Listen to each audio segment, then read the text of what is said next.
Before this video starts, the single best method to speed up your boot time is to have Windows installed on your SSD rather than your hard drive. But if you can't do that, I'm going to show you 3 steps right now on what to do instead. For the first step, we're going to head over to search and type in Task Manager. Click on it. Once you're on it, we're going to click on Startup Apps, and then you want to disable all the apps that you don't want to start up when your computer turns on. So the way to do that is by clicking on it and then click on Disable right here. The way to know if it does start up, the status will say Enabled. So just disable it on everything that you don't want to start up when your computer turns on. For the second step, we're going to head over to search and type in System Configuration. Click on it. Once you're on it, we're going to click on the Boot tab, and then we're going to click on Advanced Options. Then we want to tick Number of Processes, and then we want to select 4.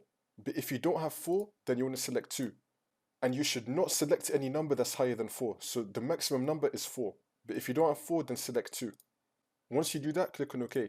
And then we're going to click on the Services tab. And then you want to click on Hide All Microsoft Services. We want to tick this.